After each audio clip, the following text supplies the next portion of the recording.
السلام علیکم قدرمندو کتونکو تاسو ګورئ ام اس افیشل چینل او زه یم ستاسو سره مختیار ساګر خوږو کتونکو د انجینیر امیر مقام په ضلع شانګله کې د ایرباو روپو چې کوم ترقیاتي پروجیکټونه دي نو هغه بالکل روان دي دا وخت زه موجود یم په ملکخیل کوټکي کې دلته کې چې ګریډ سټیشن ته چې کوم د انجینیر امیر مقام د 2 پلونو کومه منځوري کړې وه نو بالکل په هغې باندې کار شروع دی یو برج چې کوم دی نو هغه تقریبا کمپلیټ کېدو والا دی او په دویم باندې بالکل کار شروع دی نو د دغې صورتحال به درته ښیو راځئ موږ سره بسم الله الرحمن الرحیم تاسو ډیره مننه ډیره شکریا چې دلته کې راغلی نن موږ په دې برج باندې کار شروع کړی دی دا د کوټکي ملکخیل کوټکي کې چې کوم د برج باندې کار روان دی ګریډ سټیشن چې کوم دی دې ته نو زه به تاسو ته دا وایم چې دې پل سره به ډېرې علاقې دي به هم مستفید شي او یو برج چې کوم دی هغه تقریبا کمپلیټ کېدو کې دی دویم باندې کار روان دی ورسره دې سره وټې دي په دې به هم انشاءالله تعالی په ورځ دوه کې او په دې باندې کار به سټارټ شي نو دا کریډټ چې دی دا تاسو ته په خپله پته را دا ځي انجینیر امیر مقام صاحب ته او ظاهره خبره ده چې انجینیر امیر مقام صاحب په شانګله کې اوورال شانګله کې ریکارډ ترقیاتي کارونه کړي چې په اسپاټ باندې موجود دي دا هم تاسو لیدلی شئ خامخا دا ایکسیویټر راغلی او په دې برج دویم برج باندې کار روان دی دې سره سره که تاسو وګورئ په شانګله کې په هر ځای کې چې څومره ترقیاتي غټې منصوبې شوي دي او هغه پای تکمیل ته رسېدلي دي هغه انجینیر امیر مقام صاحب کړي دي ډاکټر عباد الله صاحب کړي دي نور تاسو ته خو په خپله پته ده چې کوم حکومتونه راغلي دي او د صوبایي حکومت خبره کوو کې نو هغو دلته کې چې کوم کارونه کړي ټول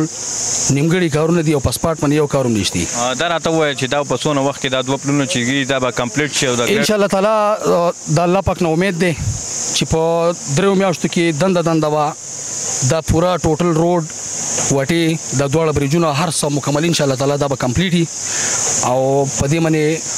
کار ښه په تیزۍ سره روان دی جی ګرانو کتونکو دا وخت را سره د ملکخیل کوټکي ویلیج چیرمین چې کوم دی شهید علي خان هغه را سره موجود دی د دې ترقیاتي کارونو په حوالې سره به د هغه سره هم خبرې اترې کوو چیرمین صاحب دا راته ووایه چې دا د انجینیر امیر مقام د کروڑو روپو منصوبې په ضلع شانګله کې روانې دي څه ویل غواړي په دې موقع اعوذ بالله من الشیطان الرجیم بسم الله الرحمن الرحیم اول خو زه ستاسو شکریه ادا کوم د دې میډیا والو شکریه ادا کوم چې دا انجینیر صاحب په هر ځای کې یوازې په دلته په ملکخیل کې نه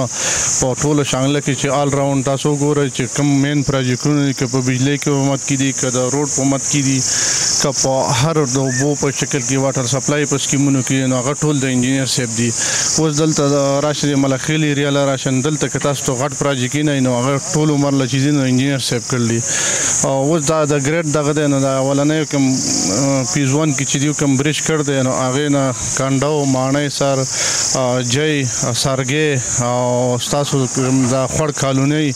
دا د هغې نه متفق کېږي کار پې ښه په قاعده باندې شروع شو ستاسو د مخکې او موږ د انجینیر صاحب شکریه ادا کوو د ډاکټر صاحب شکریه ادا کوو چونکې دا پروجیکټ چې دی دا تاسو ته هم پته ده ټولو خلکو ته پته ده چې دا منظور کړی چا دی او د دې کاست څومره دی مطلب زه هغه ټیکنیکل لیول باندې دلته د دې سپرویژن کوم ایز ا سایډ انجینیر نو په دې کې دا اولنی برج تاسو وینئ چې دا تقریبا ودین 2-3 ډیز کې به دا کمپلیټ شي او دا سیکنډ برج چې دی په دې باندې مونږ ورکینګ سټارټ کوو د دې مطلب انشاءالله مونږ ګورو چې دا به په میاشت کې دننه دا برج به هم کمپلیټ کوو او د دې ټول هول پروجیکټ چې دی انشاءالله د دې لپاره مونږ ورک پلان تیار کړل که څه ټیکنیکل ایشوز پکې رانله نو دا به مونږ په 3 میاشتو کې دا پروجیکټ چې دا به کمپلیټ کوو د دې سره سره تاسو ته ناظم صاحب د دې کوم چیرمین دی پراپر د دې ویلیج هغه تاسو ته مطلب دا خبره وکړه چې د دې نه کومې علاقې مستفید کېږي دا یوازې دا نه ده چې دا پروجیکټ د دې ګریډ سټیشن پروجیکټ دی تاسو ته هم پته ده تاسو په دې علاقه کې مطلب د خلکو هغه خبرې مخې ته راولئ تاسو ته د دې ښه پته لګي دا اولنی برج چې دی د دې نه کافي علاقه کور کېږي